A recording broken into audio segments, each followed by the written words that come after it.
시청자 여러분 안녕하십니까? 월요일 뉴스온 시작합니다. 청와대가 3대 메가 프로젝트 가운데 하나인 서남권 반도체 클러스터를 광주 군공항부지에 조성하기로 했다고 밝혔습니다. 네, 이재명 대통령은 야당의 비판을 겨냥해 협조는 못하더라도 방해는 하지 말아달라고 지적했습니다. 청와대 연결해서 자세히 알아보겠습니다. 홍민기 기자, 청와대 발표 내용 자세히 전해주시죠. 네, 청와대는 오늘 오전 이재명 대통령 주재로 3대 메가 프로젝트 민관합동 점검회의를 열었습니다. 청와대 핵심 참모들과 관계부처 장관, 삼성전자와 SK하이닉스 등 기업들이 참석했는데요. 강훈식 대통령 비서실장은 회의가 끝난 뒤 브리핑을 통해 서남권 반도체 클러스터 조성 부지로 광주 군공항 부지가 최종 결정됐다고 밝혔습니다. 기업 측이 광주 군공항이 가장 적합한 부지라는 의견을 제시했고 이미 평탄화가 된 만큼 공사 기간을 최소화할 수 있다는 장점이 있다고 설명했습니다. 250만 평에 달하는 규모, 광주 도심 KTX역과 가까운 점, 공항 항만과 연계한 물류 접근성이 우수한 점도 검토되는데요. 강 실장은 6월 말 정부 발표 이후 일부 지역 부동산 가격이 들썩거린다는 보고가 있었다며 불필요한 논란을 피하기 위해 광주 지역 부지를 먼저 선정하는 게 시급했다고도 언급했습니다. 이 반도체 산단에 필요한 전력 용수 등 기반시설, 주택 등에 대해선 매달 한 번 오늘같이 회의를 열어 점검해 나가겠다고 덧붙였습니다. 네, 이재명 대통령 오늘 회의 발언도 자세히 전해주시죠. 네, 이 대통령은 오늘 회의를 시작하면서 이 프로젝트와 관련해 일부에서 나오는 얘기 중에 이해가 안 되는 것이 있다고 언급했는데요. 왜 우리 지역은 빠졌느냐고 항의하더니 사기다, 불가능한 일이다 이렇게 비판하는 사람들이 있다면서 나라 살림을 맡은 공인들이 이런 태도를 보이는 게 맞느냐고 지적했습니다.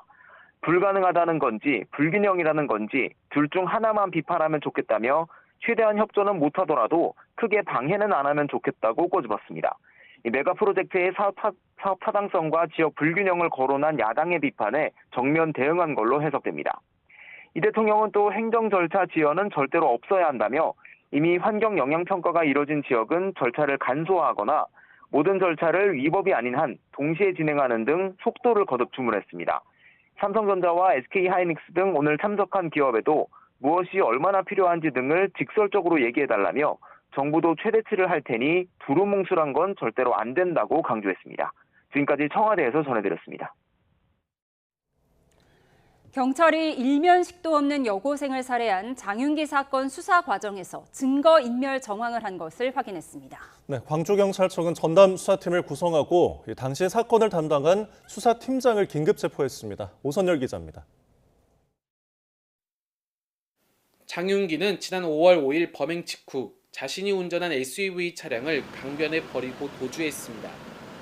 차량엔 혈흔이 묻어있고 범행과 관련된 물품까지 놓여 있었습니다. 하지만 수사 과정에서 광주 광산경찰서 담당 경찰관이 차량 내부의 일부 증거물을 없앤 것으로 파악됐습니다. 수사팀은 범행 다음 날 예전에 광산경찰서에서 근무하다가 지금은 다른 경찰서 현직 경감인 장 씨 아버지에게 차를 돌려줬습니다. 광주경찰청은 여고생 살인사건을 담당했던 광산경찰서 수사팀장을 증거인멸 혐의로 긴급 체포했습니다. 검찰은 차 안에 있던 중요 물건이 사라져서 증거 제출로 이어지지 않았다고 설명했습니다. 앞서 경찰은 장 씨 집에서 훼손된 성인용 인형을 보존하지 않고 장 씨의 아버지에게 주소와 비밀번호, 수사 상황 등도 알려준 것으로 드러났습니다. 사건 초기 부실 수사 의혹이 잇따르자 광주경찰청은 국가수사본부 지시로 22명 규모의 전담팀을 편성했습니다. 경찰청 국가수사본부는 반부패 수사 전담 인력을 중심으로 수사팀을 꾸렸다며 강도 높은 수사를 예고했습니다. 피의자 신분으로 입건된 광산경찰서 수사팀장과 장윤기 담당팀 소속 형사들은 모든 업무에서 배제됐습니다. 근무가 어차피 어려우니까 배제를 시켰던 부분이고요. 증거인멸 혐의 부분을 혐의점으로 두고 수사를 착수했습니다. 경찰의 제가족 감싸기 의혹이 속속 드러나는 가운데 검찰은 공무상 비밀 누설과 증거인멸 혐의 등으로 직접 수사 가능성을 열어두고 있습니다. YTN 오세일입니다. 어제 경기도 성남에서 과거 교제하던 연인을 살해한 혐의로 체포된 50대 남성 A씨가 범행 5일 전 피해 여성을 스토킹한 혐의로 기소됐던 걸로 확인됐습니다. YTN 취재 결과 수원지방검찰청 성남지청은 이별을 통보받은 뒤 피해자의 집과 직장을 무단으로 찾아가고 일방적으로 연락한 혐의로 지난달 30일 A씨를 약식 기소한 걸로 파악됐습니다. 앞서 피해자는 지난달 10일 스토킹 혐의로 A씨를 고소했고 경기 성남수정경찰서는 지난달 25일 불구속 상태로 A씨를 검찰에 송치했습니다. 검찰은 사건을 넘겨받은 지 5일 만인 지난달 30일 A씨를 약식 기소했고 법원은 지난 1일 사건을 배당한 걸로 확인됐습니다. 김민석 전 국무총리가 당원과 지지자에게 당대표 교체 결단을 내려달라고 촉구하면서 당권 도전을 공식화했습니다. 국민의힘에선 장동혁 대표가 해당 행위자에 대한 영구 복당 금지 필요성을 언급한 가운데 윤리위의 징계 논의가 시작됐습니다. 국회 연결하겠습니다. 임성재 기자. 네, 국회입니다. 네, 먼저 김민석 전 총리의 출마 일정 정리해 주시죠. 네, 김민석 전 총리가 오전 5.18 민주묘지를 참배한 뒤 광주 금남로 전일빌딩에서 민주당 당대표 출마를 공식 선언했습니다. 김 전 총리는 다음 당대표의 임무는 국정 성공 지원과 총선 승리라며 이재명 대표 시절 유능한 민주당, 강한 민주당, 이기는 민주당을 복원하겠다고 밝혔습니다. 특히 민주당은 지난 1년 대통령과 정부에 대한 국정 지지를 정당 지지와 선거 결과로 연결하지 못했다고 지적했는데요. 단도직입적으로 당원과 지지자에게 당대표 교체의 결단을 내려줄 것을 호소하며 정청래 지도부를 겨냥했습니다. 들어보겠습니다. 지난 1년 자기 정치의 폐해가 당과 당정 협력을 본선에 빠뜨렸습니다. 김 전 총리는 조금 전 국회에서 다시 한번 출마 의견을 밝히면서 이 자기 정치 폐해란 표현과 관련해 이 토론 수기 절차 부족이 합당 문제 검찰개혁론이 이 공천 과정 등에서 나타났다고 지적했습니다. 정청래 송영길 등 다른 유력 당권 주자들도 이르면 이번 주 이 출마 선언에 나설 거란 관측인데요.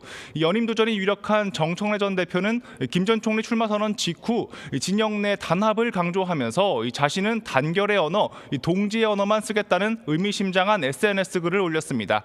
친청계 이성윤 의원은 김 전 총리를 겨냥해 남탓만 하고 비난하는 식의 출마 선언은 개탄스럽다고 비판했습니다. 송영길 의원은 SNS를 통해 자신은 부도 위기의 인천을 성공적으로 경영한 경험이 있다고 적으며 이는 집권 여당 당대표 임무 수행에 커다란 자산이라고 언급했습니다. 네, 국민의힘 상황도 알아보겠습니다. 친한계에 대한 당 윤리위원회 징계 여부에 관심이 쏠리죠. 네, 국민의힘 중앙윤리위원회가 비공개 회의를 엽니다. 지난 6.3 지방선거 기간 당원으로부터 접수된 징계 요구안을 심의하는 게 주요 안건인데요. 특히 부산북과 보궐선거에서 무소속 한동훈 의원의 당선을 도운 친한계 의원들에 대한 징계 여부가 최대 관심입니다. 중진을 비롯해 당내에선 정치로 풀어야 한다. 징계 정치는 정말 파멸이다. 여러 우려가 나오지만 당권파를 중심으로 한 반론도 만만치 않습니다. 개인 사정으로 지난 1일부터 자리를 비웠던 장도혁 대표는 오전 비공개 최고위 회의에서 해당 행위자의 경우 영구적으로 복당을 금지시켜야 한다고 강조한 것으로 파악됐습니다. 또 당헌 당규 위반에 대해선 원칙대로 엄정하게 대응해야 한다고 발언한 것으로 전해졌습니다. 이 발언은 최근 전국 광역 기초의회 의장단 선출 과정에서 불거진 민주당과의 짬짬이 의혹을 언급하는 과정에서 나왔다는 게 공식 설명이지만 오늘 윤리위와 무관치 않다는 해석도 나옵니다. 수석 대변인 발언 들어보겠습니다.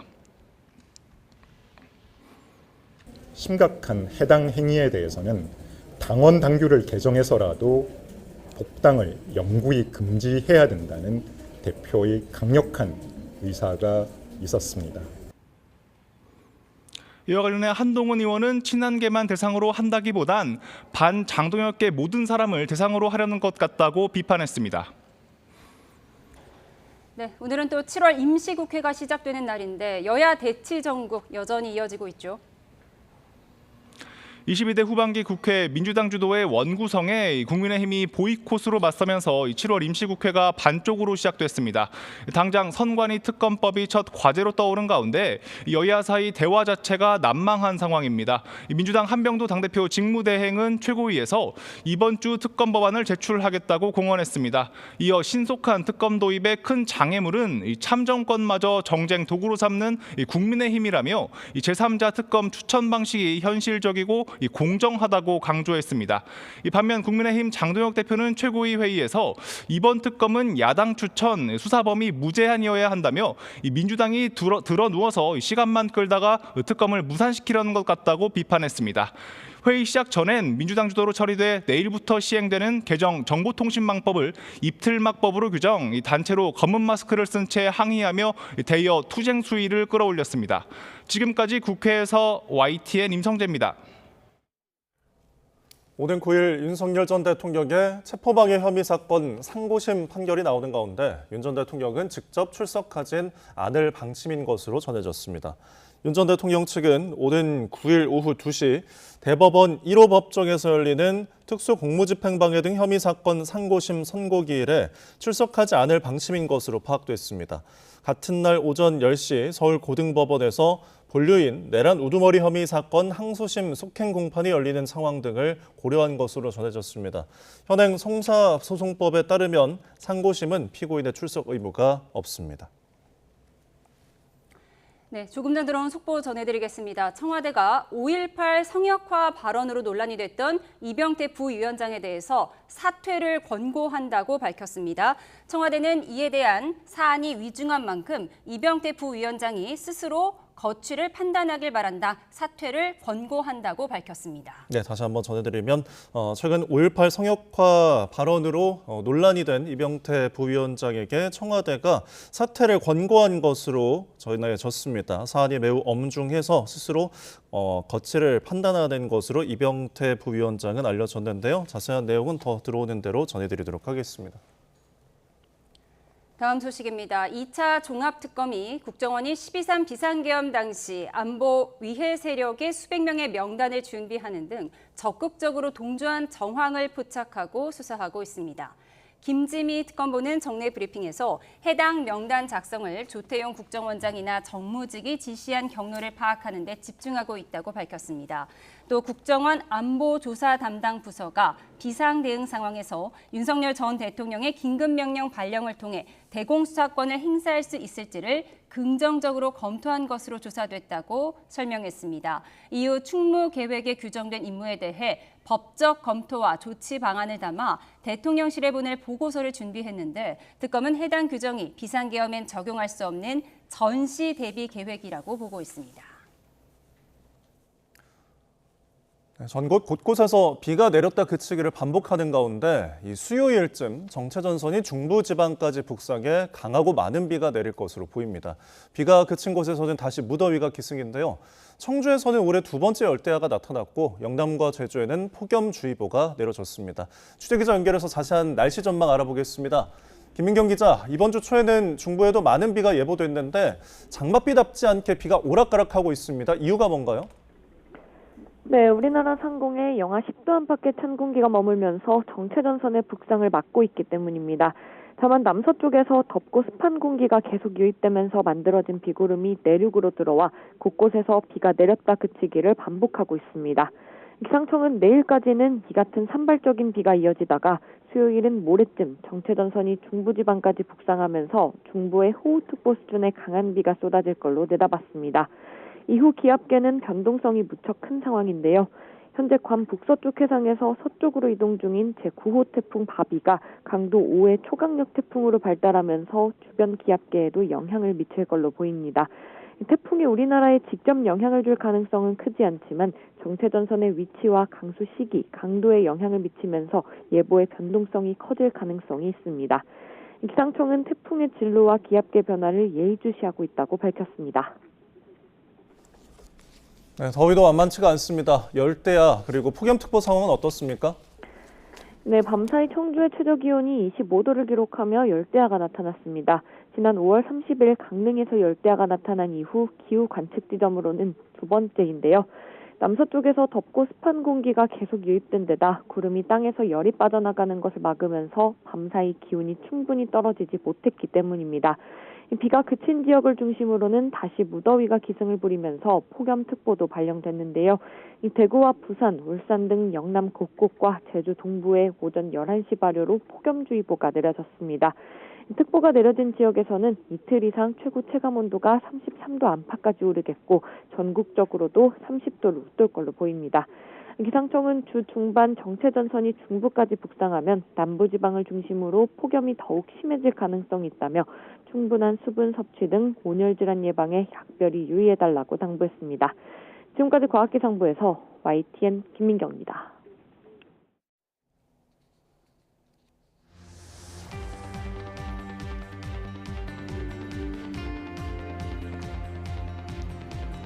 자기 정치의 폐해, 대통령 지지율을 선거 결과로 연결하지 못했다. 김민석 전 총리가 민주당 대표 출마를 공식 선언하며 첫 일성으로 정청래 전 대표를 직격했습니다. 조금 전엔 국회 소통관에서, 앞서 오전에는 광주 전일빌딩에서 출마 선언을 2번 한 게 눈에 띕니다. 전일빌딩은 5.18 민주화운동 당시 헬기 사격 탄흔이 남아있는 장소죠. 권리당원의 30%가 밀집한 호남 표심을 공략한 걸로 보이는데요. 네거티브는 하지 않겠다며 맞받아친 정청래 전 대표는 지난 주말 고 노무현 전 대통령 묘역을 찾아 노장님 사무치게 그립습니다라는 방명록을 남기고 노사모 회원들을 만나는 등 적통성을 강조했습니다. 페이스메이커 역할에 그치지 않을 거란 전망이 나오는 송영길 의원도 이번 주 출마 선언을 할 걸로 보이는데요. 대통령 지지율이 이렇게 반등하고 있는 상황에서 이 40여일 남은 민주당 전당대회, 민심과 당심은 어느 후보로 기울지 관련 영상 보고 대담 시작합니다.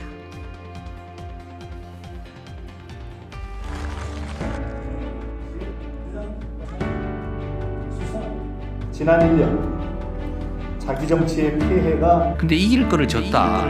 이겨야 되는 곳을 졌다.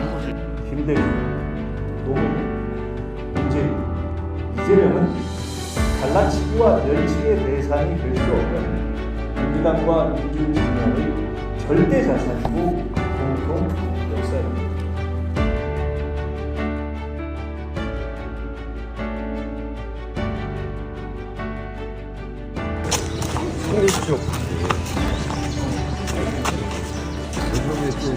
예. 요즘 많이 힘드실 것 같습니다. 힘내십시오.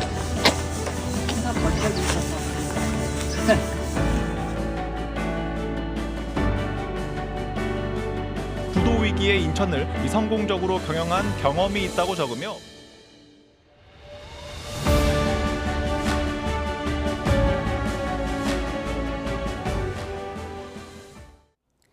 네, 오늘의 정치온 김현정 민주당 의원, 김재석 국민의힘 의원 두 분과 함께합니다. 어서 오십시오. 네, 예상된 수순이긴 하지만 8.17 민주당 전당대회 공식 출사표를 낸 건 김민석 전 총리가 처음이었습니다. 제일 먼저 출사표를 던졌다. 이건 자신감인가요? 절박함인가요? 뭐 그냥 원래 출마가 예정돼 있었잖아요. 그리고 1년 동안 이제 당을 떠나서 총리의 역할을 하다 보니까 이제 어차피 출마를 할 것이니까 이제 총리직을 사임하시고 당에 복귀하면서 바로 출마 선언을 하신 것 같아요. 그래서 본격적으로 선거운동을 통해서 본인이 출마한 이유에 대해서 전국을 다니면서 이렇게 하시려고 하는 그런 차원이었던 것 같습니다. 예. 그런데 출마 선언을 하루에 2번이나 했어요. 그리고 광주에서는 전일빌딩에서 했는데 이 장소도 좀 의미가 있죠. 이제 5.18 민주화 운동이 일어났던 핵심 장소이기도 하고 그러다 보니까 아마 최근에 민주당에서 일어나고 있는 어떤 5.18 정신 문제와 관련해서도 지지층에게 이제 호소하고 싶은 마음, 나아가서는 민주당 당원들의 표가 가장 많이 있다고 하는 전남회의 어떤 구애를 하는 그런 상징적인 기자회견이 아니었나 그렇게 생각합니다. 나아가서 또 이 기자회견장을 다시 서울로 옮겨서 했던 것은 아무래도 이제 언론에 공표하기 위함. 그러니까 보통 이제 저희 국회의원들이 기자회견을 할 때에는 국회 소통관이랄지 이렇게 말 그대로 정치의 중심이 여기다라는 의미에서 기자회견을 보통 하긴 하는데 아마 그런 그 두 가지 목적이 있었던 것 같습니다. 하나는 지지층의 호소, 하나는 이제 전 국민적으로 제가 출마를 합니다라고 하는 어떤 두 가지의 상징적 조치를 한 게 아닌가라고 생각합니다. 예, 김민석 전 총리 첫 일성이 정청래 전 대표를 직격한 것이었는데 네. 정청래 전 대표는 난 네거티브 안 한다, 동지의 언어만 쓰겠다 이렇게 밝혔어요. 그러니까 사실 직격했다라기보다는 이제 본인이 이제 이번에 이제 2년차 국정 2년차에서 당 대표의 역할은 든든하게 국정을 성공할 수 있는 것을 뒷받침하는 당대표 리더십이 필요하다라는 취지에서 본인이 총리도 했고 그와 관련해서 대통령과의 호흡을 가장 잘 맞출 수 있는 후보다라는 것을 강조하는 것 같고요. 반면에 이제 자연스럽게 이제 정청래 전 대표 같은 경우에는 가끔 가다가 당정청 간의 엇박자가 좀 났다라는 비판이 있었잖아요. 그래서 특히 이제 주요한 외교 정상회담이라든지 주요한 그 정부의 성과가 있을 때 뭐 이렇게 이슈 같은 것들을 터뜨려 가지고 그것들을 좀 붙이게 만드는 그런 것들에 대한 비판이 있었는데 그런 것들에 대한 애둘른 지적 비판 이런 것이었다고 보여지고 또 김민석 그 전 총리 같은 경우에는 본인이 그래서 국정을 든든하게 뒷받침할 적임자이면서 그 통합과 외연 확장을 할 적임자다라는 것을 계속 어필하는 것 같고요. 반면에 이제 그런 것들을 어떻게 보면 약간 네거티브로 좀 치환시켜서 본인은 네거티브 하지 않겠다라고 정청래 전 또 대표는 또 받아친 그런 것 같습니다. 예, 지금 대통령 지지율이 반등하고 민주당 지지율도 조금 소폭 오르고 있거든요. 이런 상황에서는 정청래 전 대표, 김민석 전 총리 누가 유리한 거예요? 사실 그 내막은 저도 잘 모르겠습니다. 김현정 의원님이 더 잘 아실 것 같은데 제가 보면 사실 뭐 독인 개긴입니다. 말하자면 어떤 미래지향적인 메시지를 내기보다는 뭐 적통이 누구냐, 적장자가 누구냐. 사실 21세기에 등장하기 어려운 마치 그러니까 민주당이 누군가의 사당이고 그 사당에서 내가 가장 적자라는 아주 구시대적인 메시지들을 양 후보자들이 다 내고 있기 때문에 제가 봐서는 사실 뭐 독인 개긴입니다. 그래서 사실 이번 그 말하자면 친청 친명의 뭐 좀 이 전쟁이랄까요, 뭐 전당대회 전초전이 격화된 이유는 결국 이제 서울시장 패배에서 이제 비롯됐다고 생각하는데 뭐 두 사람에게 다 책임이 잘못이 없겠습니까? 뭐 당을 잘못 이끌었던 정청래 대표도 있을 거고요. 나아가서는 자격 없는 후보를 콕 찍어서 후보로 내밀었던 이재명 대통령, 이른바 친명계의 잘못도 분명히 있다고 생각하거든요. 그래서 제가 봤을 때는 사실 굉장히 구시대적인 그리고 과거 회기적인 전당대회에 될 가능성이 높다 이렇게 저는 진단합니다. 예, 노사모 회원이 정청래 전 대표에게 버텨주셔서 고맙습니다라고 하는 영상을 굳이 올렸는데 적통성 논쟁 21세기엔 보기 어려운 것이다. 김재섭 위원님께서 이렇게 설명을 해주셨습니다. 네, 국민의힘 이야기 해보겠습니다. 국민의힘에서는 이번 주부터 윤리위원회를 본격 가동합니다. 지난 6.3 지방선거에서 무소속 한동훈 의원을 도왔던 의원들의 징계 여부가 안건으로 올라가는데 내홍도 격해질 걸로 보입니다. 관련 영상 보시죠. 단식과 지방선거 지원 후유증으로 병원 신세를 진 국민의힘 장동혁 대표의 퇴원 첫 일성은 기강이었습니다. 뭐 거의 그냥 5일 장마다 오는 그냥 약장수처럼 당대표의 사퇴를 요구하고 있습니다. 단호한 조치가 필요하다고 생각하고요.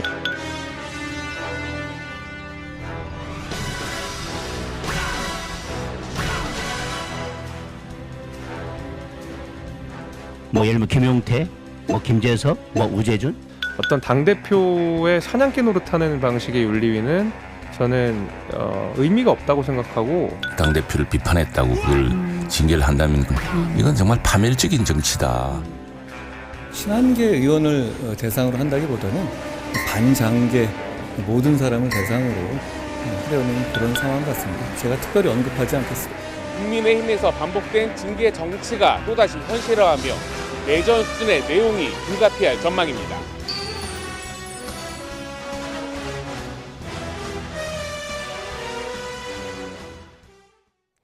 네, 조금 전 장동혁 대표의 비공개 최고의 발언도 전해졌는데 심각한 해당 행위자는 영구히 복당을 금지해야 한다. 당의 영속성을 위한 조치다. 이런 발언이 전해졌습니다.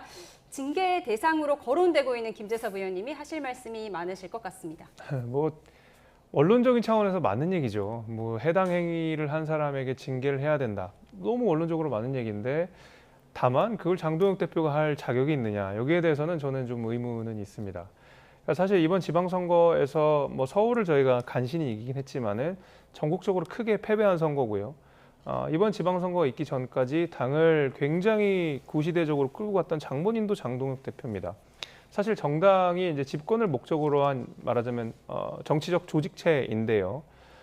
말하자면은 집권에 가깝게 그리고 선거에서 승리를 하는데 가장 크게 발목을 잡았던 장동혁 대표가 어떤 의미에서는 가장 큰 해당을 했다고 볼 수도 있는 것이거든요. 그래서 저는 이 해당 행위를 하는 분에게 뭐 징계를 해야 된다. 원론적인 차원에서 동의하지만 누구를 어떻게라는 그 미시적인 차원에서는 아주 치열한 논의가 있을 거야 된다고 저는 생각하거든요.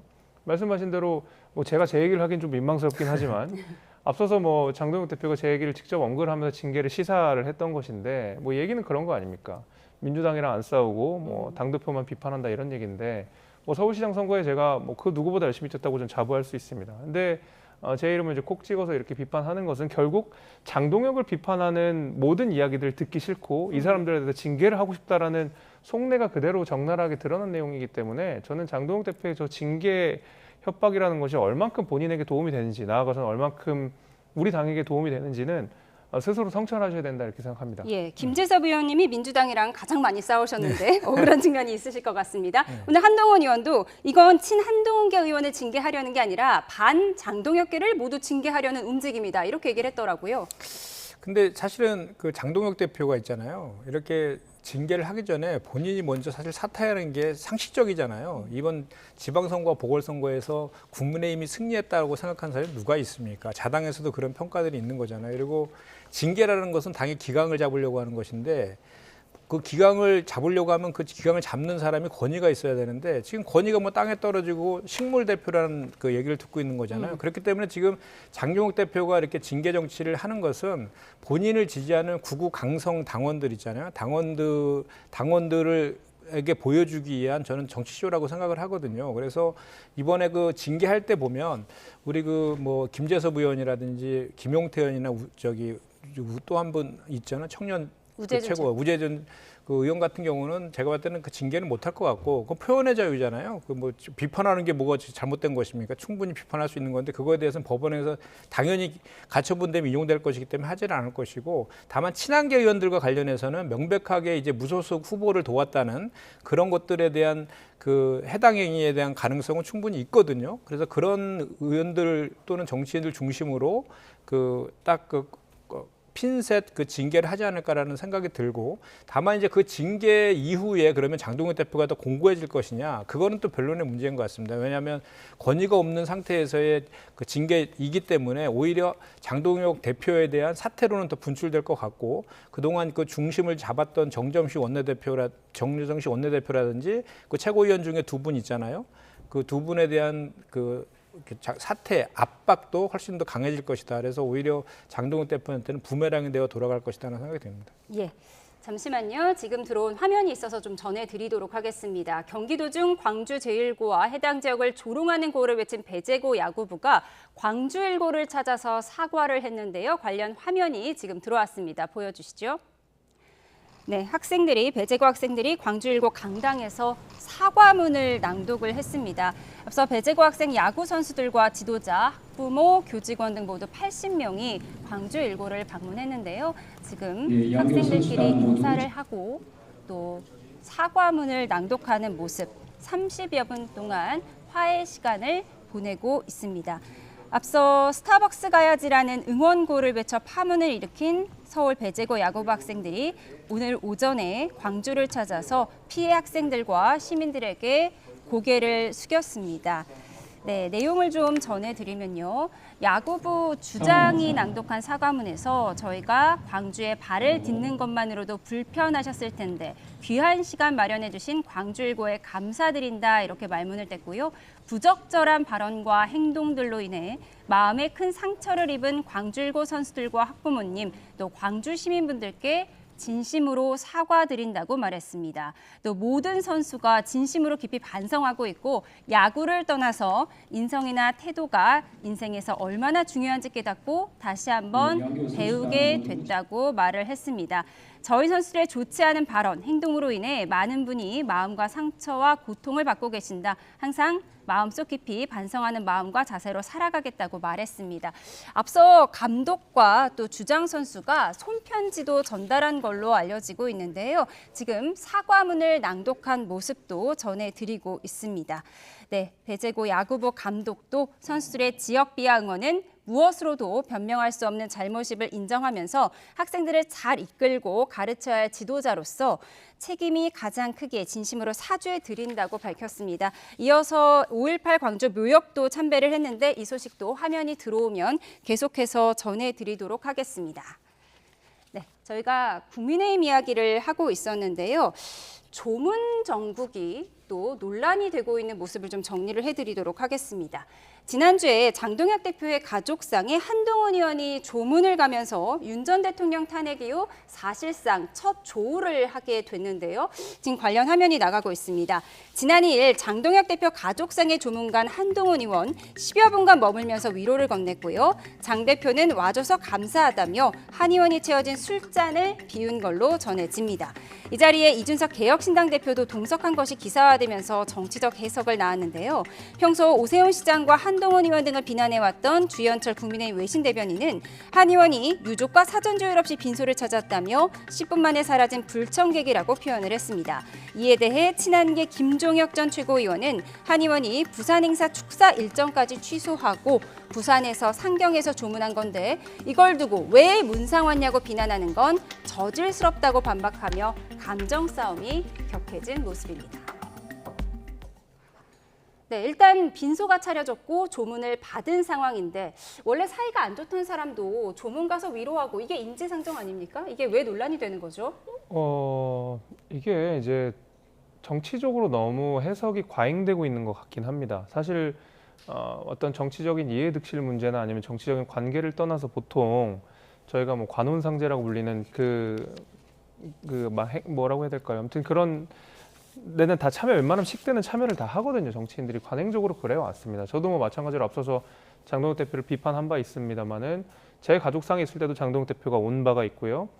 저도 마찬가지로 그 장례식에 있어서 다녀왔거든요. 근데 그것이 뭐 언론에 당연히 알려질 내용도 아니고 알릴 필요도 없는 상태에서 그렇게 뭐 굳이 막지 않는다 그러면 의뢰 가는 것이 뭐 그게 정치인의 예의고 또 인간의 예의라고 저는 생각합니다. 근데 이것이 아무래도 뭐 예를 들면 장동혁 대표와 뭐 한동훈 의원 간의 어떤 정치적인 격화 문제, 지지층 간의 격화 문제 이런 걸로 좀 더 뭔가 이 비약이 되다 보니까 이게 안 좋게 뭐 좀 비춰지는 것 같긴 한데 예를 들면 뭐 당권파라고 불리는 몇 분들이 이걸 너무 막 정치적으로 해석을 해가지고 비판들 하시는데 저는 그러진 않았으면 좋겠습니다. 물론 누군가가 뭐 정치적인 목적으로 장례식에 방문해가지고 그걸 뭐 언론에 알렸다. 만약에 그게 사실이라면 그것도 비판받아 마땅한 일이지만은 그래도 조문 온 사람에게 저런 식으로 막말하는 거는 저는 그거는 좀 정치를 한참 벗어난 일인 것 같습니다. 그래서 좀 특히 이제 장동혁 대표 안타까운 이제 가족상에 있었기 때문에 여기에는 좀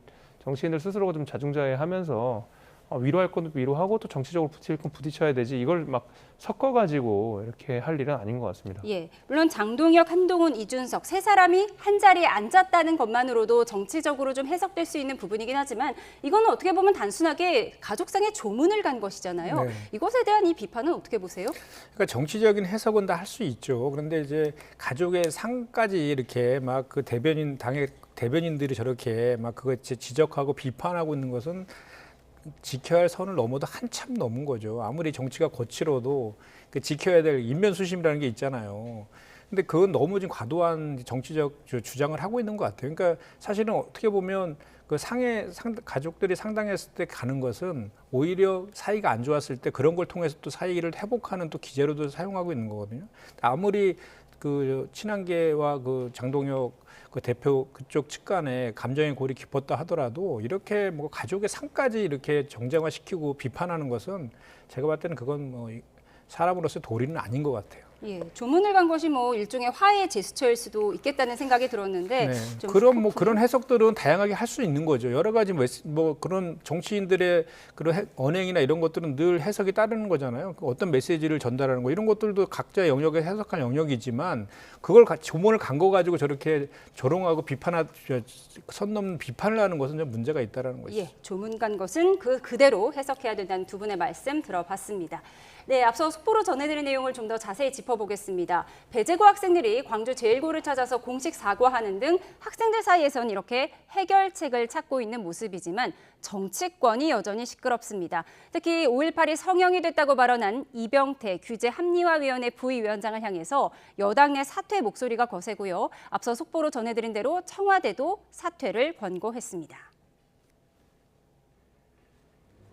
이것은 표현의 자유가 아닙니다. 역사에 대한 모독입니다. 청와대는 엄중 경고했지만 경고로 끝낼 사안이 아닙니다. 이병태 부위원장은 하루빨리 자진 사퇴하기 바랍니다. 박지원 의원도 흙으로도 못 돌아갈 전두환을 참배하며 천하의 용납 못할 전두환식 기본권을 바치고 사라질 것을 촉구한다. 이렇게 격한 반응을 보였는데요. 반면 이진수 국민의힘 의원은 스타벅스가 5.18과 무슨 관계가 있나 배제고 학생들과 함께합니다라는 문구를 적은 응원 화환을 보내며 생각의 수갑을 채우는 나라는 어디냐고 목소리를 높였습니다. 네, 앞서 배제고 야구부 선수들이 사과문을 낭독하는 화면을 보여드렸는데 이렇게 선수들 사이에는 좀 해결책을 찾는 것 같아요. 지금 이 사과문을 낭독할 때 교장 선생님도 울고 학부모도 눈물을 흘리고 이런 장면들이 있었다고 하더라고요.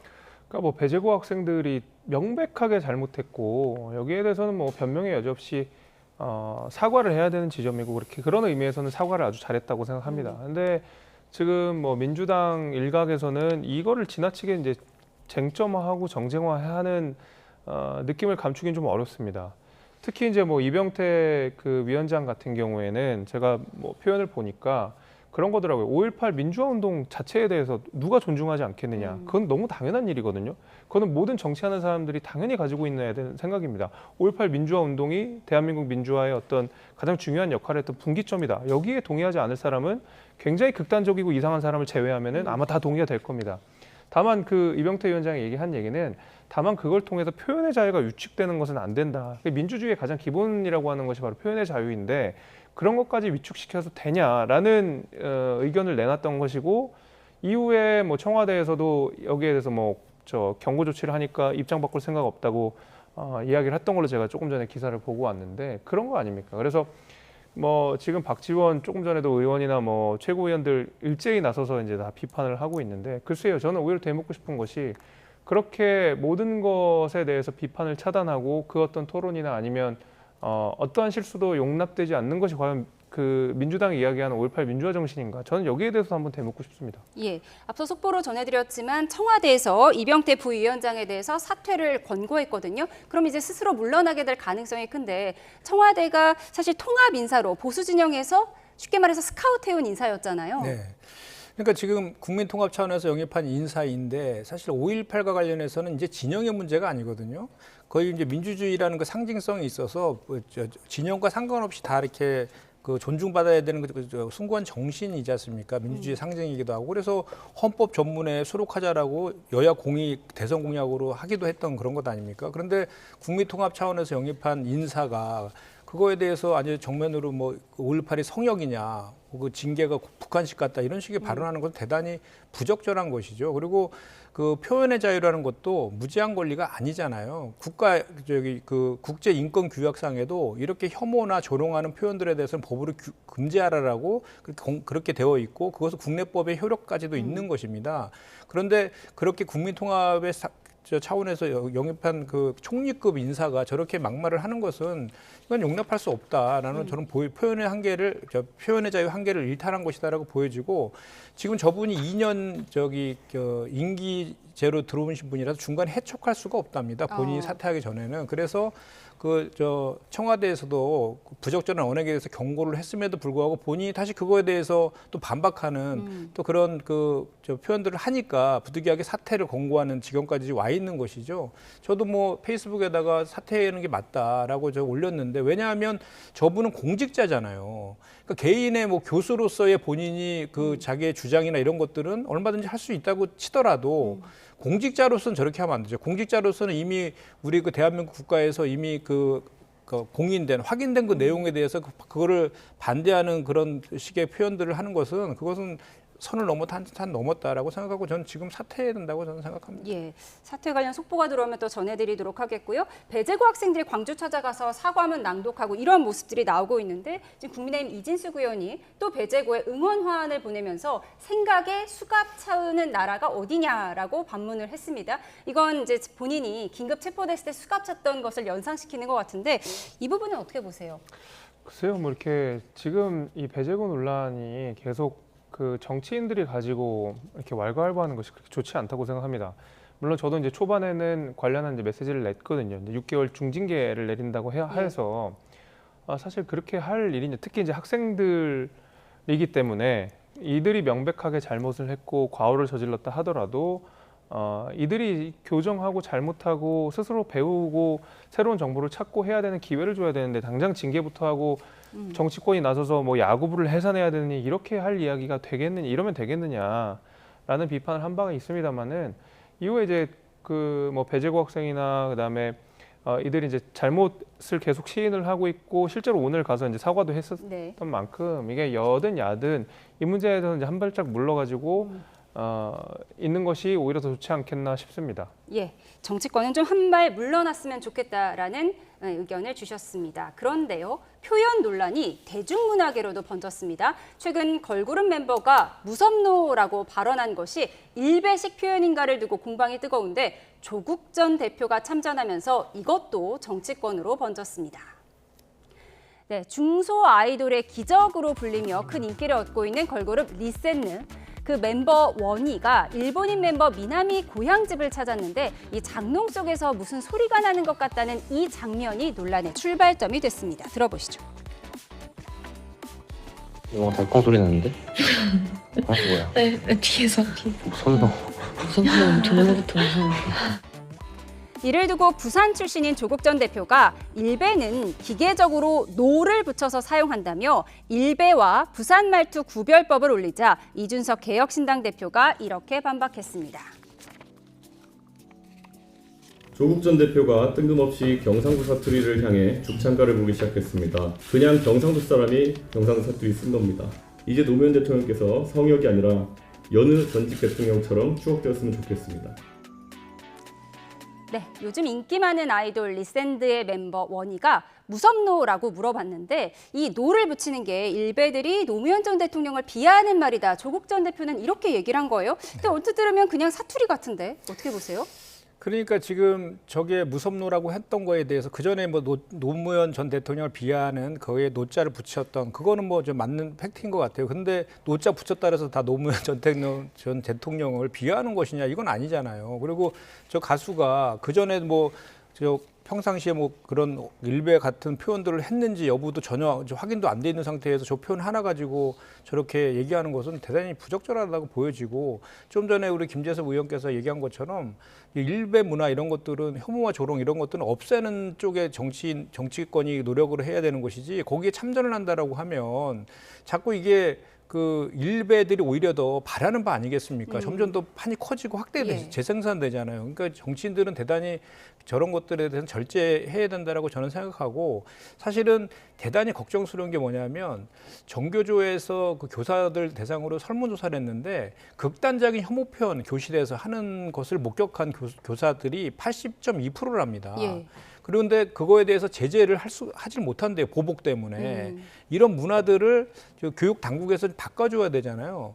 그런 노력들. 그리고 사실은 이 일베 문화가 처음에 MB 정부 시절에 국정원의 댓글단 운영하면서 5.18하고 노무현 전 대통령 조롱하는 이런 것들부터 시작돼서 계속 리박스쿨로 이어져 왔던 거잖아요. 그래서 하나의 이게 뭐 청소년들한테는 학생들과 청소년들한테는 밈처럼 이렇게 돼가지고 하나의 문화가 돼버린 이런 현상들 이것들을 어떻게 수정하고 교정하고 이렇게 바꿀 것인가 이런 고민들을 저는 우리 정치권이라든지 교육 당국에서 해야 되는 거 아니냐라고 생각하고 지금처럼 저런 거 가지고 이렇게 정치인이 이렇게 왈가왈부하는 것은 정말 잘못된 처사 같아요. 예, 전도유망한 연예인에게 이거는 지금 너무한 것 아니냐. 일배 구별법을 조국 전 대표가 들이댄 건데 이 조국 전 대표가 관심 받고 싶어서 그런 거 아니냐. 일각에서는 뭐 이런 비판도 하더라고요.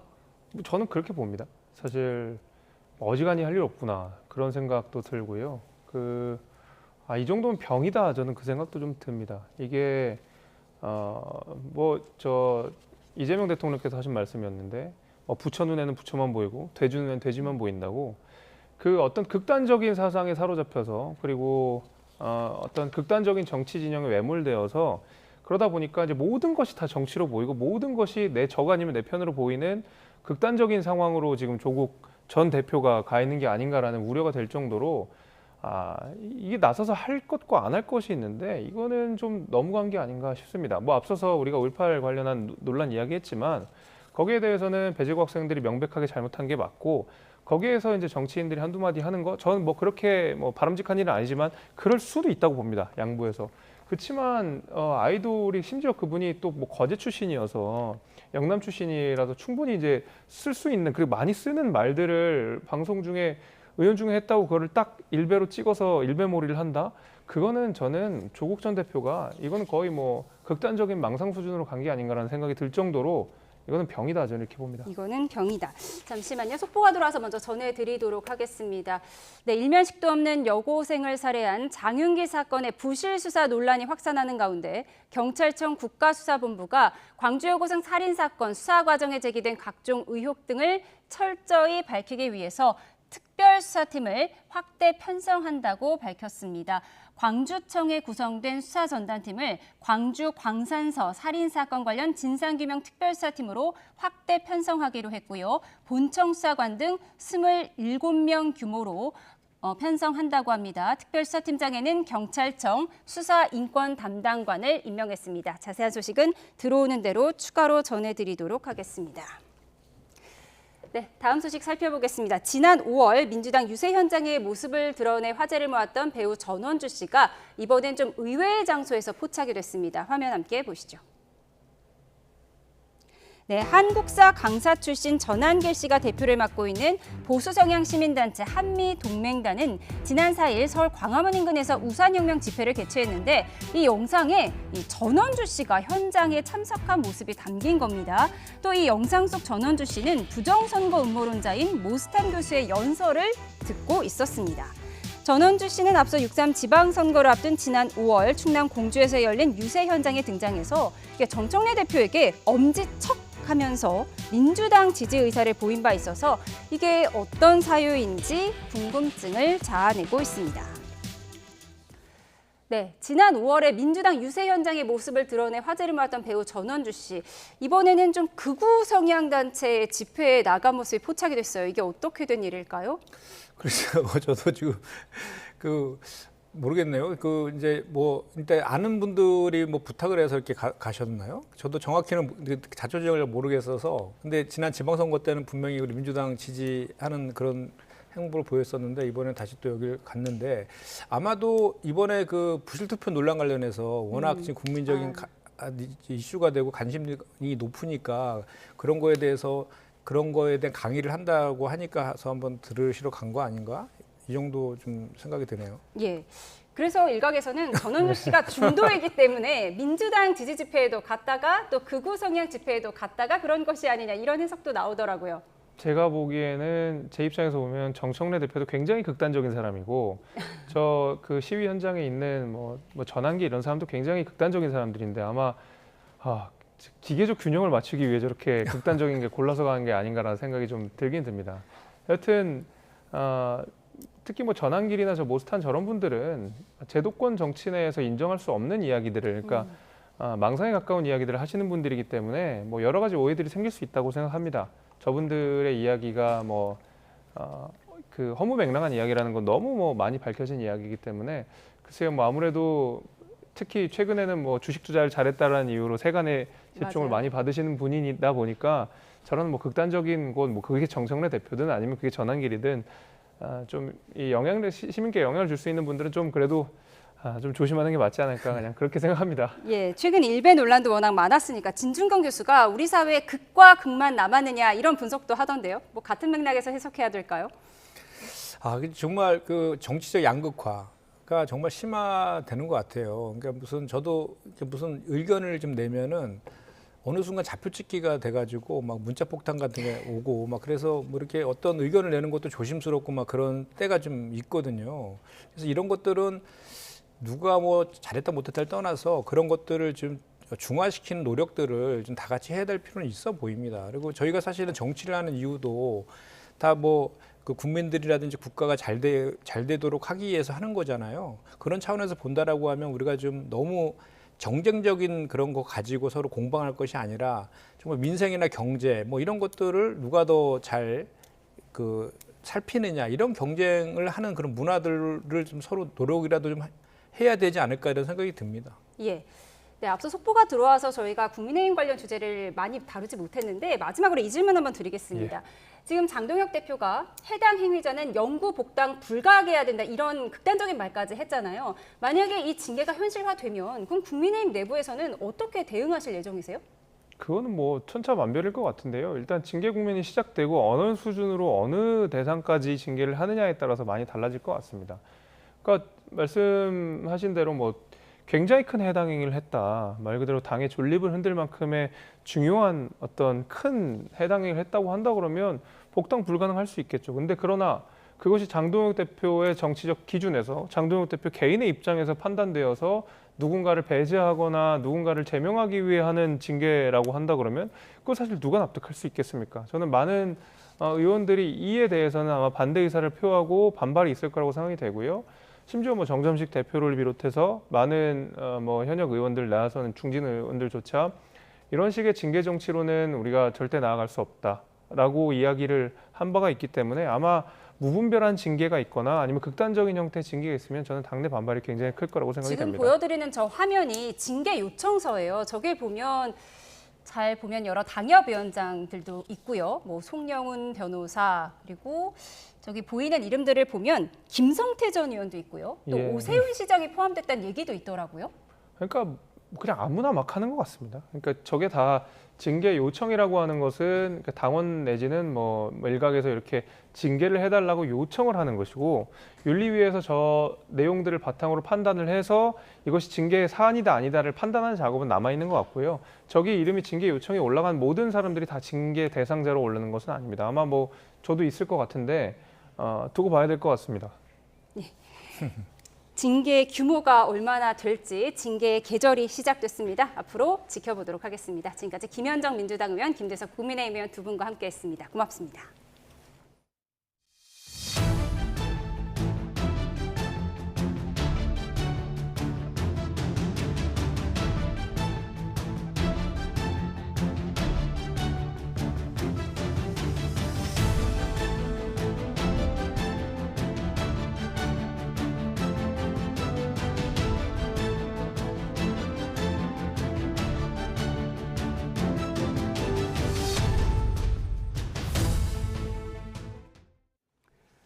청룡기 고교 야구 대회에서 조롱구호를 외친 배제고 학생들이 광주일고를 사과 방문했습니다. 오후 3시쯤 광주일고 야구 선수단과 만난 뒤 지금은 5.18 민주묘지를 방문해 참배하고 있습니다. 취재기자 연결해 자세히 들어보겠습니다. 나연우 기자, 우선 배제고 야구부가 광주일고와 만난 분위기가 어땠습니까? 네, 배제고등학교 야구부가 오후 3시쯤 광주 제1고등학교에 도착했습니다. 먼저 배제고 야구부 주장이 사과문을 낭독했습니다. 사과문에는 부적절한 발언과 행동으로 마음에 큰 상처를 입은 광주 제1고 선수와 학부모, 광주 시민에 진심으로 사과한다는 내용이 담겼습니다. 배제고 야구부는 또 모든 선수가 진심으로 깊이 반성하고 있으며 야구를 떠나서 인성과 태도가 얼마나 중요한지 깨닫고 배웠다고 말했습니다. 배제고 야구부 감독도 사죄의 뜻을 밝히며 상대에 대한 존중 등 학생 선수로서 가져야 할 태도에 대해 제대로 가르치지 못했다고 반성했습니다. 배제고 사과가 이어지는 동안 학교 관계자와 학부모는 눈물을 쏟아내기도 했습니다. 이번 방문에 야구부 선수와 지도자, 학부모와 교원까지 모두 86명이 동행했는데요. 이후 두 학교 선수단이 국립 5.18 민주묘지를 방문해 참배가 이루어지고 있습니다. 정근식 서울시 교육감과 김대중 전남광주 교육감도 동행했습니다. 배제고등학교의 부적절한 응원은 지난달 29일에 열린 청룡기 전국 고교야구 경기에서 나왔습니다. 당시 배제고 야구부 학생들은 광주 제1고와 해당 지역을 조롱하는 내용이 담긴 응원 구호를 외쳤습니다. 네, 그런데 지난 주말 광주 제1고등학교에 폭발물이 설치됐다는 게시글이 올라와서 경찰이 수사하고 있죠. 네, 그렇습니다. 주말이던 지난 4일 오전 11시 50분쯤 광주 제1고에 폭발물이 설치됐다는 온라인 게시글이 올라왔다는 신고가 경찰에 접수됐습니다.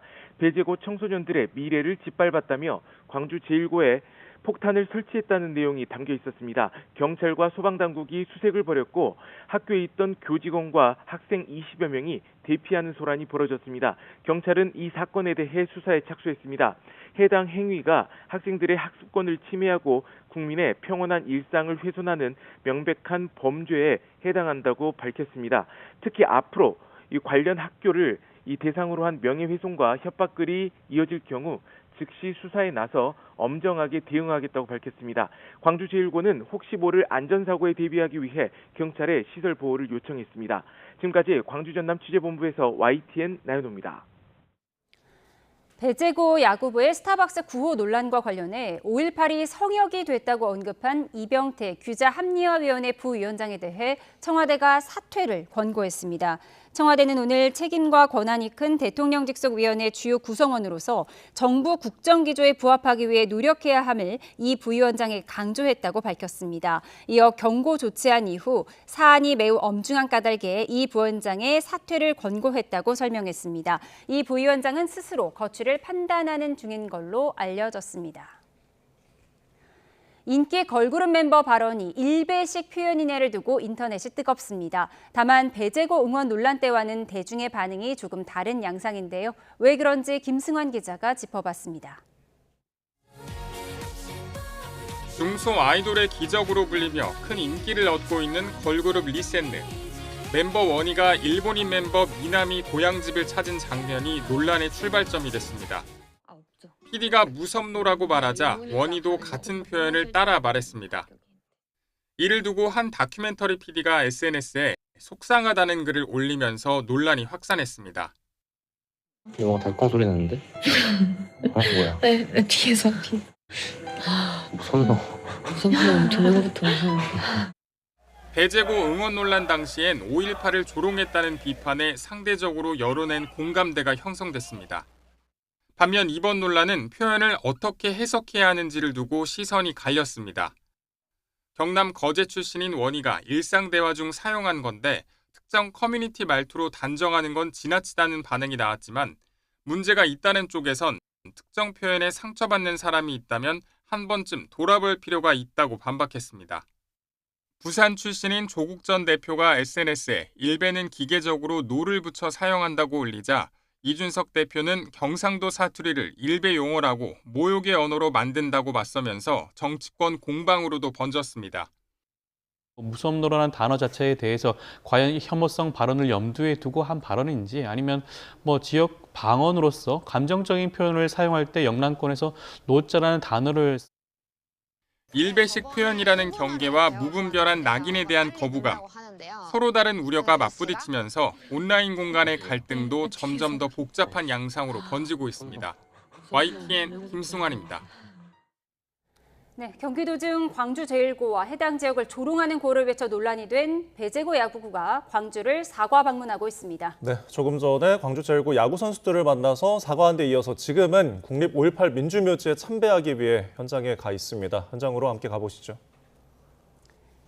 네, 배제고 학생 야구 선수들과 지도자, 학부모, 교직원 등 모두 80명이 광주 1고를 방문했고요. 지금은 5.18 묘역을 참배하고 있습니다. 저희가 초상권 문제로 화면을 블러 처리했습니다. 네, 오후 4시부터 배제고 그리고 광주 1고 선수단 그리고 교사와 학부모 등이 국립 5.18 민주묘지 참배를 위해서 방문한 모습입니다. 지금 손에 헌화를 위해서 저희가 이제 블러 처리를 해서 보여드리고 있지만 국화꽃을 하나씩 들고서 지금 유령탑에 다가가고 있는 모습을 보여드리고 있습니다. 네, 이 5.18 묘역 참배 전에는 사과문을 낭독하기도 했는데요. 배제고 야구부 주장은 저희가 광주에 발을 딛는 것만으로도 불편하셨을 텐데 귀한 시간 마련해 주신 광주 1고에 감사드린다. 부적절한 발언과 행동들로 인해서 마음에 큰 상처를 입은 광주 1고 선수들과 학부모님 그리고 광주 시민들께 진심으로 사과드린다고 말하기도 했습니다. 또 모든 선수가 진심으로 깊이 반성하고 있고 야구를 떠나서 인성이나 태도가 인생에서 얼마나 중요한지 깨닫고 다시 한번 배우게 됐다고 밝혔습니다. 같은 선수로서 정말 하면 안 되는 행동이었다, 일어나면 안 되는 상황이었다고 사과했습니다. 네, 지금까지 현장에서 참배를 하고 있는 모습을 보여드렸습니다.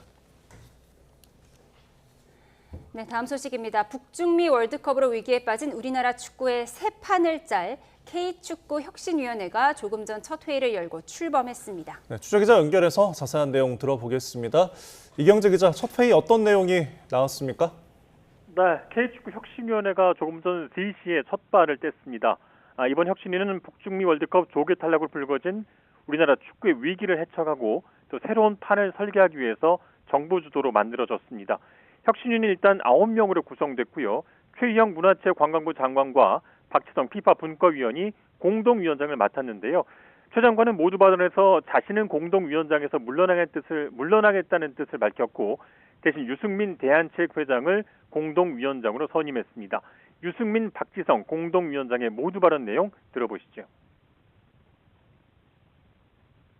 또 전체 체육이 함께 발전할 수 있는 방향을 함께 모색하고 설정하기 위해서 참여를 결정한 것이기 때문에 여기 계신 박지성 위원장님이나 축구인들의 의견에 적극적으로 경청하고 저희도 함께 도울 수 있는 방법, 또 다시 한번 국민들께서 우리 축구협회 그리고 우리 선수단에게 많은 박수와 격려를 보내줄 수 있는 그런 분위기를 만들고자 저도 열심히 노력을 하도록 하겠습니다.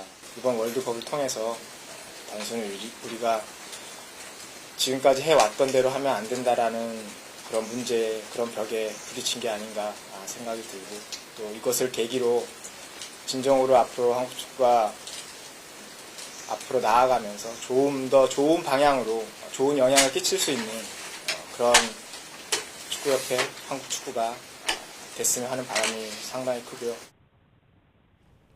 네, K축구 혁신위원회 구체적으로 어떤 내용이 논의가 될까요? 네, 아직 첫 회의가 진행 중이어서 정확한 오늘 회의 내용은 아직 알 수가 없는데요. 크게는 첫째 거버넌스 관련 부분입니다. 마침 이미 사퇴 의사를 밝혔던 정몽규 대한축구협회장이 오늘 사임서를 제출했는데요.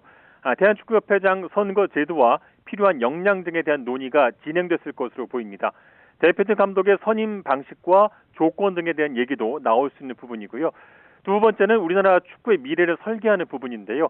유소년 선수를 어떻게 육성하느냐, 또 이 선수를 어떻게 대표팀의 중요한 자원으로 키워가느냐에 대한 논의입니다. 또 첨단 기술 시스템 도입 등도 논의 대상입니다. K축구혁신위원회는 전현직 공동위원장 외에 이영표 박주호 해설위원, 김승희 대한축구협회 전무이사, 조현상 한국프로축구연맹 사무총장, 유영근 변호사, 또 김대희 부경대 교수 등으로 구성됐습니다. 일단 한시적으로 운영될 계획인데 혁신위가 언제까지 활동하고 또 논의된 결과물이 어느 정도 구속력을 갖게 될지 등은 오늘 회의가 끝나면 확인이 가능할 것으로 보입니다. 오늘 회의는 5시까지 예정이 돼 있고요. 마치면 박지성 공동위원장의 간단한 브리핑이 예정돼 있습니다. 지금까지 스포츠부에서 전해드렸습니다. 원달러 거래가 평일 24시간 체제로 전환된 첫날 환율은 1,530원 선에서 주간 거래를 마쳤습니다. 1%대 상승세로 개장했던 코스닥은 장중 하락 전환하면서 약보합으로 마감했는데요. 취재기자 연결해서 자세히 알아보겠습니다. 윤태인 기자, 먼저 오늘 원달러 환율 상황부터 전해주시죠. 네, 오늘 서울 외환시장에서 원달러 환율은 새벽 6시에 1,527.6원으로 거래를 시작한 후 오후 3시 반 기준에는 이보다는 오른 1,530.3원에 거래됐습니다. 국제유가도 브렌트유는 현재 배럴당 71달러 선에서 거래되고 있고 미국 서부 텍사스산 원유는 배럴당 68달러 선에서 거래되고 있습니다. 주요 6개국 통화 비교할 때 달러의 가치를 나타내는 달러 인덱스는 101.03을 기록하고 있습니다. 앞서 외환당국은 오늘부터 원달러 외환거래 시장을 평일 24시간 체제로 전환한다고 밝혔습니다. 구체적으로 뉴욕 서머타임 기간에는 월요일 새벽 6시부터 토요일 새벽 6시까지, 그 외 기간에는 월요일 새벽 7시부터 토요일 새벽 7시까지, 주말과 1월 1일을 제외한 평일이면 24시간 중단 없이 시장이 운영됩니다. 다만 매년 첫 영업일에는 오전 9시에 개장하고 마지막 영업일에는 밤 24시에 폐장합니다. 또 미국 달러화가 아닌 이종 통화 거래는 기존처럼 오전 9시부터 오후 3시 반까지 이뤄집니다. 네, 오늘 우리 증시는 하락 마감했죠? 네, 오늘 코스피는 0.46% 내린 8,051로 장을 마감했습니다. 앞서 8,166으로 장을 연 코스피는 장 초반 상승폭을 더욱 키워서 8,320을 넘기기도 했지만 상승분을 반납해 8,000선을 넘어 7,900선이 무너지기도 했습니다. 이에 대해 오늘 코스피는 내일 예정된 삼성전자의 잠정 실적 발표를 앞두고 방향성을 탐색했다는 분석이 나왔는데요. 코스피 대장주인 삼성전자는 실적 기대감으로 2.75% 상승한 31만 8천 원을 기록했고 SK하이닉스는 3.38% 내린 234만 3천 원을 기록하는 등 그 외 반도체주는 경계 심리가 유입되며 전반적으로 하락했습니다. 코스피 수급을 보면 개인이 2조 6천억 원가량 순매수했지만 외국인과 기관이 순매도하며 지수를 끌어내렸습니다. 이런 가운데 코스닥은 0.23% 내린 866으로 하락 출발했지만 장중 상승세로 전환했다가 다시 하락세로 돌아서며 2.46% 내린 847로 장을 마쳤습니다. 코스닥 수급에서는 코스피와 마찬가지로 개인이 순매수하고 외국인과 기관이 순매도했습니다. 지금까지 외환거래 현장에서 YTN 윤태인입니다. SK하이닉스가 오는 10일 290억 달러, 우리 돈 약 44조 2천억 원 규모로 미국 예탁 증서를 나스닥에 상장합니다. 이번 공모는 외국 기업의 첫 주식 매각으로는 사상 최대 규모가 될 수 있다고 블룸버그 통신이 보도했습니다. 이번 상장 규모는 2014년 알리바바의 250억 달러 미국 상장과 2019년 사우디아라비아 아람코의 기업 공개 규모 256억 달러를 모두 뛰어넘습니다. 미국과 이란 전쟁 이후 유가 담합 의혹에 연루된 국내 4대 정유회사들이 재판에 넘겨졌습니다. 검찰은 이들의 담합 행위로 26조 원대에 달하는 경제 피해가 발생했다고 평가했습니다. 안동준 기자의 보도입니다. 미국과 이란 전쟁 발발 직후 석유 가격 폭등 사태를 수사한 검찰이 국내 정유회사 4곳을 기소했습니다. 검찰은 HD 현대오일뱅크와 SK에너지의 노골적 담합으로 이번 사태가 발생했다고 판단했습니다. 두 회사는 이미 2년 전부터 상호 입금가 정보를 공유하는 등 담합 관행이 만성화돼 있었기 때문에 신속한 가격 담합이 가능했다는 겁니다. GS칼텍스와 S오일은 담합 혐의로 기소되지는 않았지만 이들 역시 가격의 흐름을 그대로 추종해 범행에 편승했다고 봤습니다. 이들 회사 단체 대화방에서는 전쟁으로 먹고 사는 회사나 트럼프 만세 등 대화가 오간 정황도 포착됐습니다. 검찰은 이번 사건에서 직접 담합 규모가 14조 2천억 원에 이르고 기소되지 않은 두 회사의 의식적 병행 행위를 합치면 26조 원 상당의 경제 피해가 발생했다고 평가했습니다. 정유사 두 곳의 가격 담합은 바로 나머지 두 개 회사의 가격 상승으로 직결되어 단기간에 국내 시장 전체의 유가 폭등이 촉발될 수밖에 없었던 사정 역시 확인할 수 있었습니다. 유가 상승의 구조적 원인으로 지목된 전량 구매 계약과 사후 정산제 등과 관련해서는 4대 정유사 모두 재판에 넘겨졌습니다. 정유사에서 일방적으로 통보하는 가격에 따라 제품 전량을 구매할 의무를 주유소에 부과한 건데 검찰은 공정한 거래 행위를 저해한 걸로 판단했습니다. 이 밖에도 담합 행위에 직접 개입하거나 공정위의 현장 조사 사실을 미리 알고 증거를 없앤 HD 현대오일과 GX칼텍스 임직원들도 함께 재판에 넘겨졌습니다. YTN 안동준입니다. 여고생 살해범 장균기 사건 부실 수사 논란이 확산하는 가운데 경찰청이 특별수사팀 확대 편성을 지시했습니다. 앞서 홍석기 신임 국가수사본부도 오늘 오전 첫 기자간담회에서 엄정수사 방침을 강조했는데요. 자세한 내용 추 기자 연결해서 알아보겠습니다. 이현정 기자, 특별수사팀 편성 소식부터 전해주시죠. 네, 경찰청 국가수사본부는 조금 전 언론 공지를 통해 오늘 광주경찰청에 구성된 수사 전담팀을 광주 광산서 살인사건 관련 진상규명 특별수사팀으로 확대 편성하도록 지시했다고 밝혔습니다. 특별수사팀장에는 경찰청 수사인권 담당관이 임명됐고 중대범죄수사과 소속 6명이 추가 투입돼 전체 인력은 모두 27명으로 늘어나게 됩니다. 특히 이번 특별수사팀은 광주경찰청 지휘라인을 완전히 배제한 채 독립적으로 수사를 진행한 뒤 최종 결과만 국가수사본부장에게 직속으로 보고할 예정입니다. 앞서 홍석기 신임 국가수사본부장은 오늘 첫 기자간담회에서 이번 의혹에 대해 유구무원이라며 조직의 명운을 걸고 엄정하게 수사하겠다고 강조했습니다. 이후 반나절도 안 돼 본청 주도의 특별수사팀이 편성된 것으로 제19 감싸기나 수사 공정성 논란 확산을 조기에 차단하려는 것으로 풀이됩니다. 네, 오늘 오전엔 광산경찰서 수사팀장도 체포가 됐죠? 네, 광주경찰청은 오늘 오전 장윤기 사건 당시 수사를 담당했던 광주 광산경찰서 수사팀장을 긴급 체포했습니다. 사건 수사를 둘러싼 각종 의혹을 들여다보는 과정에서 해당 수사팀장이 증거를 인멸하려 한 정황을 일부 포착했기 때문입니다.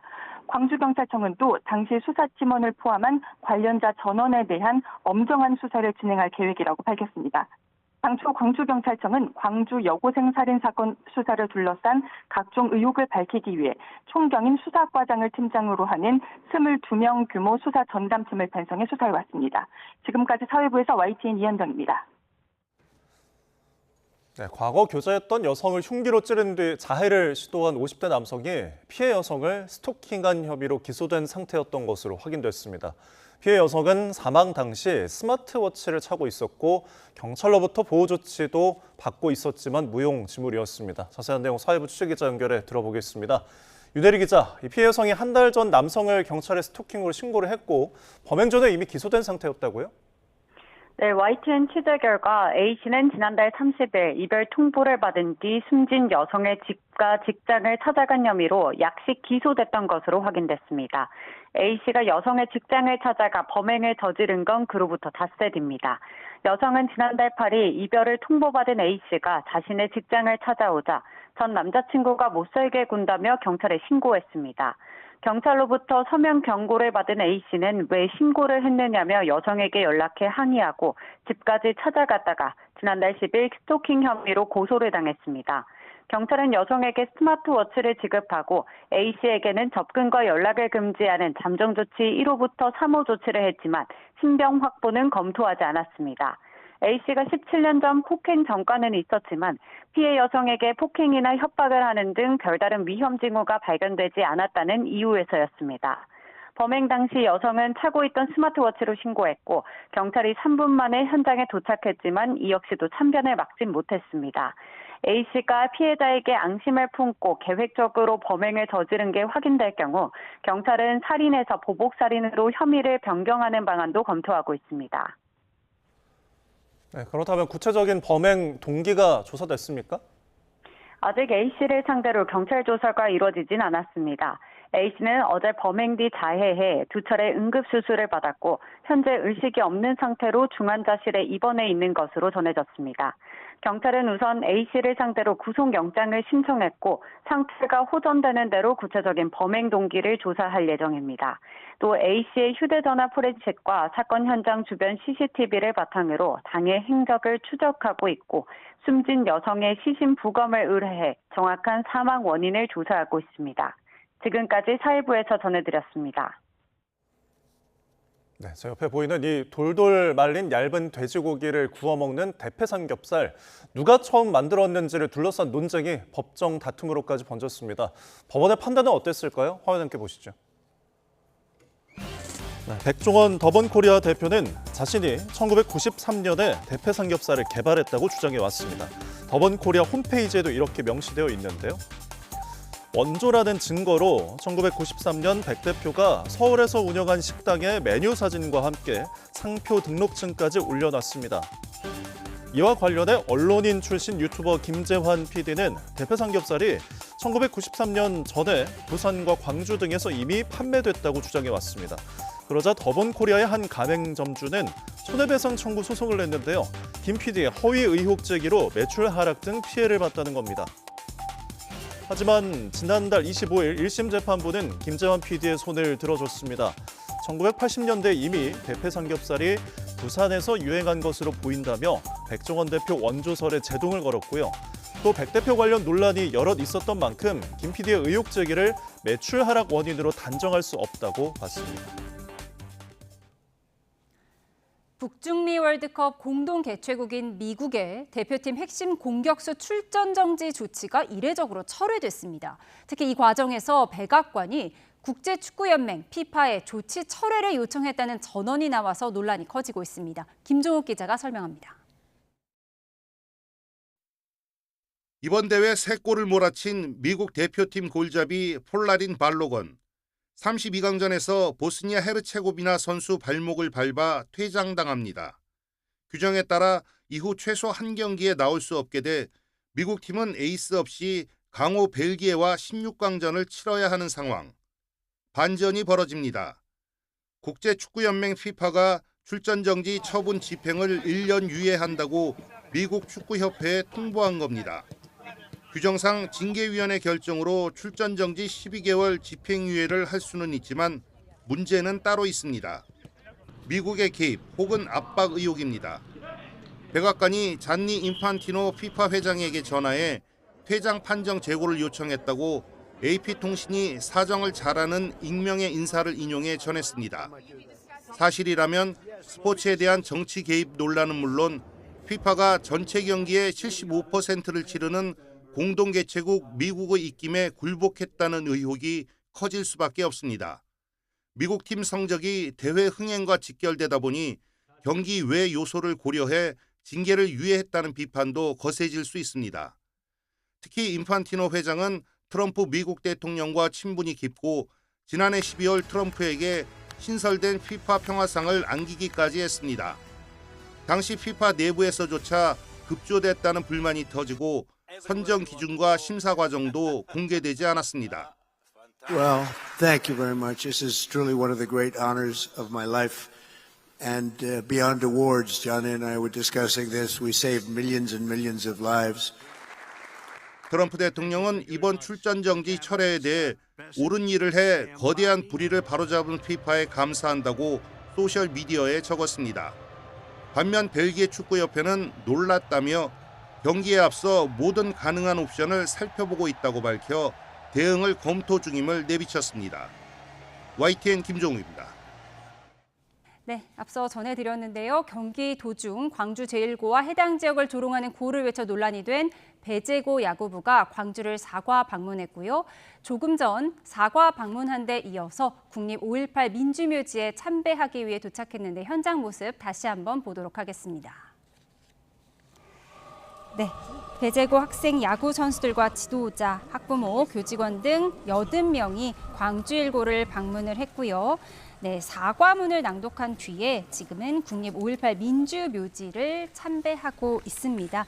지금 흰 셔츠를 입은 학생들이 배제고 학생들이고 검은 셔츠를 입은 학생들이 광주 제1고 학생들인데요. 이렇게 흰 셔츠를 입은 배제고 학생들 국화꽃을 들고 차례로 헌화를 했습니다. 5.18 기념재단은 배제고 야구선수단에 5.18을 배경으로 한 한강 작가의 소설 소년이 온다를 전달하고 5.18을 주제로 한 역사 교과서도 제공할 예정인데요. 아시다시피 이번 논란 지난달 29일 배제고 학생 야구 선수들이 야구 경기 도중에 광주 1고 더그아웃을 향해서 스타벅스 가야지, 탱크데이를 외치는 등 해당 학교와 지역에 대한 조롱 응원을 했다는 논란이 불거지면서 한참 정치권에서도 화두가 되기도 했습니다.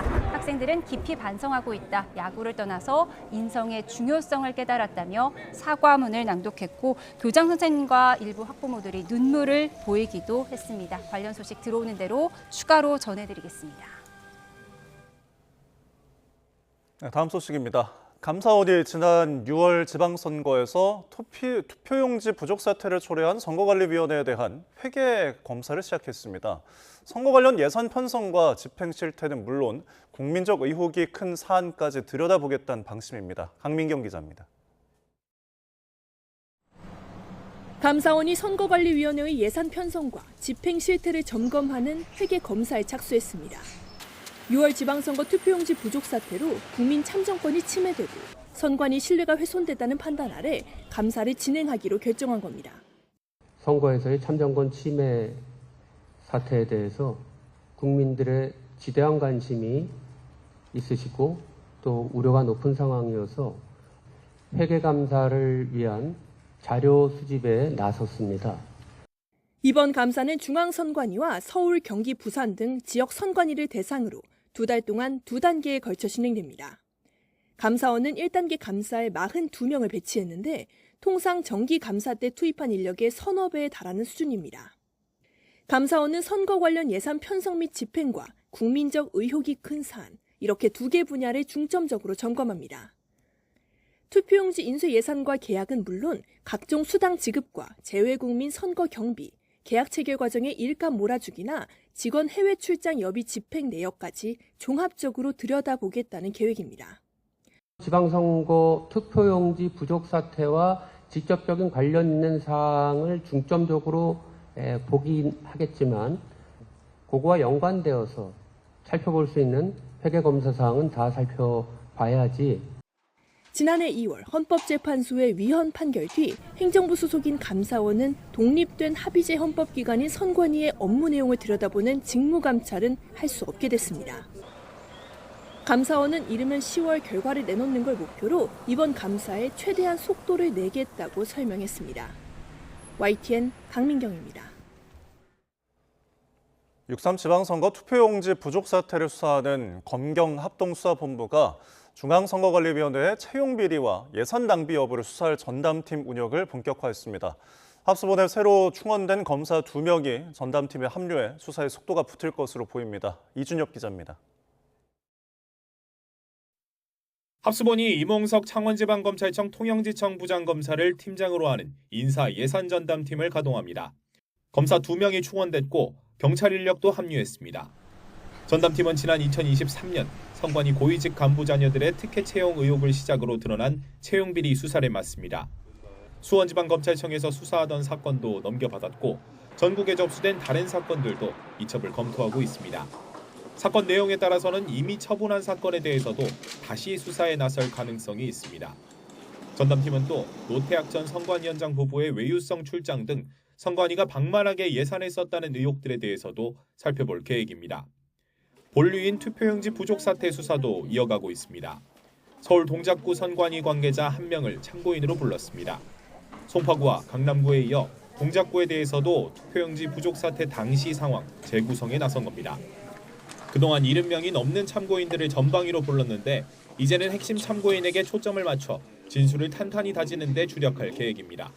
YTN 이준엽입니다. K-팝 역사상 최대 규모의 월드 투어를 이어가고 있는 방탄소년단 BTS가 오늘부터 이틀 동안 영국 런던에서 공연을 펼칩니다. 런던 공연을 기념하는 다채로운 도심 행사도 마련되며 축제 분위기가 무르익고 있는데요. 현지 연결해 보겠습니다. 조수연 특파원. 네, BTS 공연이 예정된 런던 토트넘 호츠퍼 스타디움 앞에 와 있습니다. 네, 아직 이른 시간인 것 같은데 벌써 전 세계 BTS 팬 아미가 집결하고 있다고요? 네, BTS가 오늘과 내일 이틀간 런던에서 공연을 펼칩니다. BTS의 런던 공연은 2019년 웸블리 스타디움에서 K-팝 가수 최초로 단독 콘서트를 연 지 7년 만입니다. 아직 공연 시작까지 10시간 정도 남았는데 제 뒤로 보시는 것처럼 벌써 공연장 앞은 BTS 굿즈를 구매하기 위한 팬들로 가득 찼습니다. 이번 월드 투어 아리랑은 전 세계 34개 주요 도시에서 88회에 걸쳐 진행됩니다. K-팝 가수의 단일 투어 기준으로 최대 규모인데요. 모든 공연이 일찌감치 매진되며 월드 클래스임을 입증했습니다. 이번 투어는 지난 4월 시작돼 한국과 북중미 여러 도시를 거쳐 유럽에 상륙했습니다. 스페인 마드리드와 벨기에 브뤼셀에 이어 런던이 세 번째 도시이고 이어 독일 뮌헨, 프랑스 파리로 건너갑니다. 이곳에서 만난 많은 아미는 런던 공연에 이틀 연속 참석하는 건 물론이고 유럽의 다른 도시 공연도 함께할 계획이라고 말했습니다. 소속사 하이브는 이번 공연이 방탄소년단의 새로운 챕터 BTS 2.0을 보여주는 무대라면서 특히 연출 전반에 우리 정서를 깊게 녹여 한국적인 색채가 풍성하게 펼쳐진다고 설명했습니다. 이번 공연을 계기로 런던 도심 곳곳에서는 다양한 기념 이벤트도 진행 중이라고요. 그렇습니다. 첫 공연일인 오늘 런던 도심 곳곳에서는 BTS 맞이 행사가 본격적으로 펼쳐집니다. 런던을 대표하는 랜드마크죠. 런던 아이는 오늘 밤 아리랑 투어의 핵심 색상인 붉은 빛으로 물듭니다. 또 템스강 위에는 아리랑 로고 조형물을 실은 대형 보트가 뜰 예정이고요. 오는 8일에서 10일 런던의 복합 문화공간 아우터넷에서는 BTS를 소재로 한 특별 미디어 아트가 펼쳐집니다.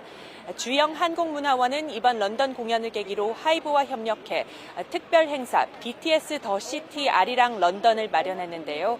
BTS 멤버들이 과거 월드 투어에서 입었던 무대 의상과 뮤직비디오들을 감상하고 멤버들에게 보내는 응원 편지도 함께 작성할 수 있는 자리입니다. 저도 어제 행사장을 다녀왔는데 여러 유럽 국가와 중동, 아시아 각국을 비롯해 전 세계에서 찾아온 아미들을 만날 수 있었습니다. 문화원은 지난 4일부터 오는 10일까지 일주일간 진행되는 행사 티켓 2,600장의 온라인 예매를 열자마자 2분 만에 매진될 정도로 반응이 폭발적이었다고 전했습니다. 현장 입장을 더하면 2,800여 명이 참여할 것으로 예상되는데요. 한복을 입어보고 한국화 전시도 둘러보는 등 우리 문화를 체험할 수 있는 여러 프로그램이 준비돼 있어서 세계인들에게 한국 문화의 다양한 매력을 소개하는 계기가 되고 있습니다. 지금까지 런던에서 YTN 조수연입니다. 현지 시간 5일 칠레 수도 산티아고에서는 올해 10월 산티아고 국립경기장에서 개최될 예정이었던 방탄소년단 BTS 콘서트 승인 불허에 항의하는 시위가 벌어졌습니다.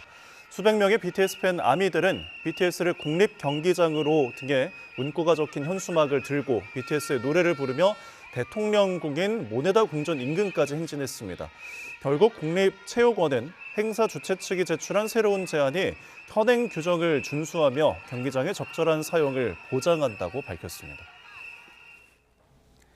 현지 시간 7일 튀르키예 앙카라에서 개막하는 나토 정상회의를 앞두고 대서양 동맹에 팽팽한 긴장감이 감돌고 있습니다. 이란 전쟁을 거치며 트럼프 미국 대통령의 동맹국들에 대한 불신이 극에 달하면서 나토는 출범 77년 만에 최대 위기를 맞았습니다. 권영희 기자입니다.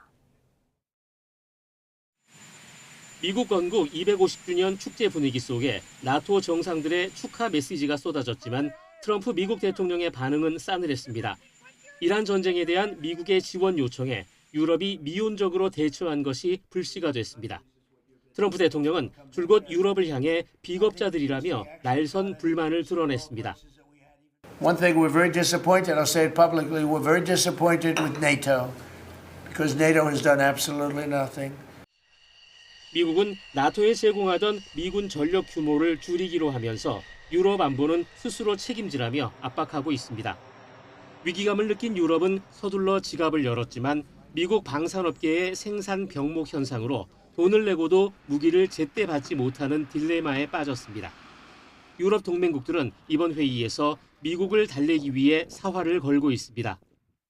They want to see a U.S. that really commits to stay within the alliance and maybe a softening of the rhetoric. 하지만 전문가들은 트럼프 대통령이 마음만 먹으면 의회조차 미군 철수를 막을 법적 수단이 없다고 경고합니다. He could begin to pack up, to take American troops and move them out of Germany and move them out of the United Kingdom and move them out of Poland. 유럽은 이번 회의에서도 대규모 미국산 무기 구매와 호르무즈 해협 방위 분담 등 트럼프 달래기에 집중할 전망입니다. 하지만 트럼프 대통령이 최근 푸틴 러시아 대통령과 밀담을 나누면서 우크라이나 논의에서 유럽이 배제될 거란 패싱 공포도 큽니다. 나토의 균열은 결국 러시아와 중국만 이롭게 할 것이란 경고 속에 위기의 대서양 동맹은 불안한 시험대에 올랐습니다. YTN 권영입니다. 이란 전쟁 첫날 미군의 공습으로 숨진 초등학교 어린이들의 유족들도 이란 전 최고 지도자 아야톨라 하메네이의 장례식에 참석했습니다. 미국 워싱턴 포스트는 어린이들의 부모들과 가족들이 이란 남부 미나브에서 기차와 버스 등을 갈아타고 수도 테헤란까지 1,300km 거리를 이동해 현지 시간 5일 장례식에 참석했다고 보도했습니다. 지난 2월 28일 미나브의 여자 초등학교에 미군 토마호크 미사일로 추정되는 무기로 공습이 가해져 최소 175명의 민간인이 숨졌고 사망자 대부분은 학교에 다니는 아이들이었습니다.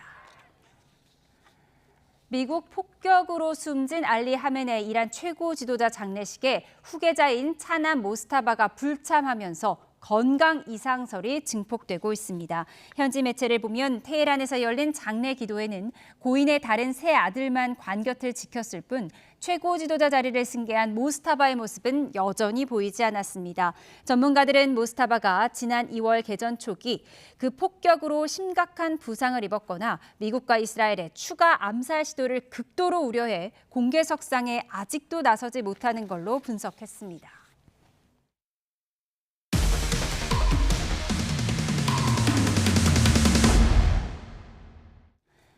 경기 남양주에 있는 아파트가 바로 옆 단지 학생들의 통행을 막아서 논란입니다.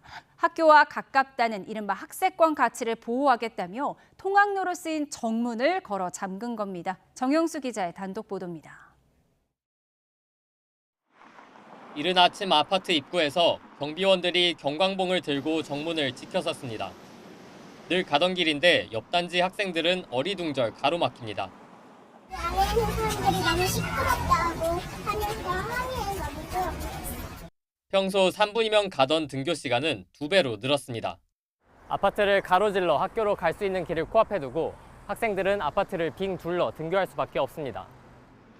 등굣길로 쓰이던 아파트 정문이 가로막힌 건 입주자 대표회의 결과 때문이었습니다. YTN이 확보한 지난 6월 회의 결과문을 보면 단지 학세권 가치 보호를 위한 외부인 통행 제한이 안건으로 올라왔습니다. 여기서 아침 7시 반부터 9시까지 그리고 오후 시간대에도 콕 찍어 학생들의 등하교 시간에 통행을 제한하기로 결정됐습니다. 아파트의 재산 가치를 높이려 다른 단지 학생들의 출입을 막은 것으로 의심되는 대목입니다. 안겨가지고 그리고 여기 쪽으로 가야 해가지고 힘들어요. 지금은 좀 불편해요. 맞아요. 뭐가 불편해? 저기 쪽이 너무 복잡하고. 여기서는 친구랑 같이 가려면 나와서 같이 가라, 기다려라. 이 아파트는 여기 주민 아니면 못 들어간다. 이 초등학생들한테 과연 할 게 맞는 것인지. 해당 아파트 입주자 대표회의 측은 그런데도 돈 때문이 아니라 내부 시설물 파손이 이유였다고 해명합니다. 학생들이 들어와서 아파트 시설물들을 파괴가 되니 최소한의 조치다.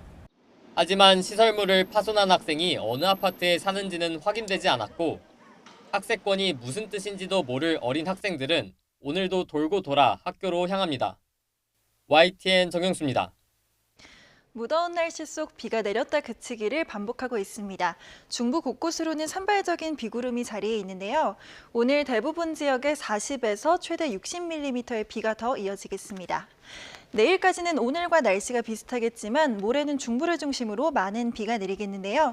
내일부터 모레 사이 수도권을 비롯한 중부와 전북에 최대 80에서 100mm 이상의 많은 비가 내리겠습니다. 비로 인한 피해 없도록 대비 잘하셔야겠습니다. 내일도 나름 무덥겠습니다. 아침 기온은 서울과 청주가 24도 보이겠고요. 한낮 기온은 서울이 30도, 대구는 33도까지 크게 오르겠습니다. 특히 영남과 중부 곳곳으로도 폭염특보가 확대된 가운데 남부지방은 무더위가 기세를 올리겠습니다. 이번 한 주간 무더위와 장맛비가 교차하는 궂은 날씨가 이어지는 만큼 건강관리 잘하셔야겠습니다. 날씨였습니다. 네, 이상으로 월요일에 보내드린 뉴스원 마치겠습니다. 함께해 주신 여러분 고맙습니다.